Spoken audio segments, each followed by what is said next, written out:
One of the things that we know about Delaware is that this is a different kind of place. This is a state of neighbors, as Governor Markell says so often.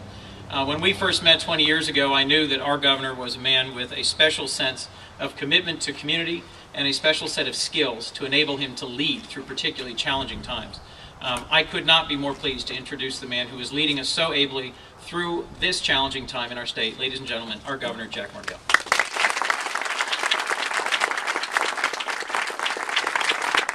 Well, thank you, Chris. And to our state auditor, Senator Peterson, and Representative Hudson, great to be with you as well, and to all the people associated with Family Promise. This is very moving.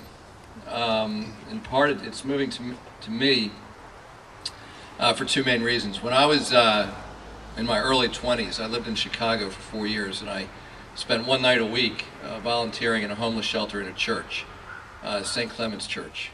And there was room in that church basement for about 40 to 50 men.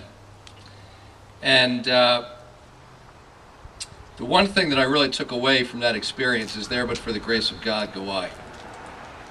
Because although at the time there was a lot of speculation about homelessness, and a lot of people who like to say it was a lifestyle choice for so many of these people, they couldn't have been more wrong.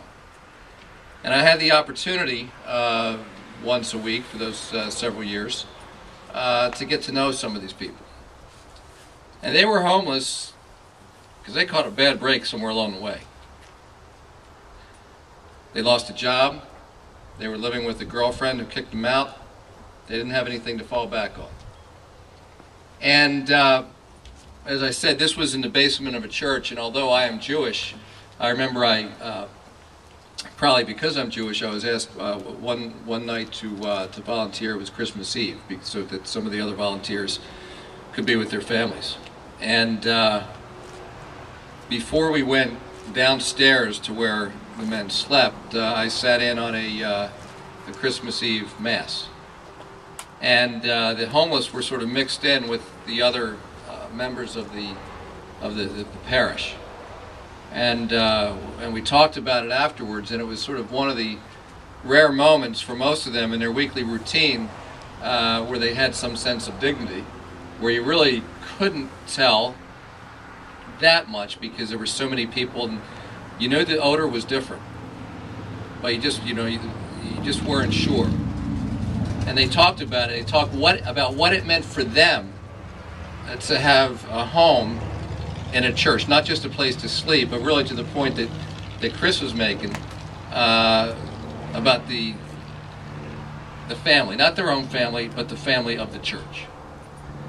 And as I was reading about Family Promise here, it did strike me how much, in fact, Chris is right. I mean, the idea that this is not just a place to put a head at night, and it's not just a place to show up during the day, but it's the idea of a caseworker working on their future with the support of all these congregations. And so to all of you, I'm incredibly grateful. The other thing that does strike me, there's no question all of you will be having a tremendously positive and profound impact on the families who will be served. But my guess is, if you are like me, and I think probably most of you are, the positive impact and the profound impact will also be upon you.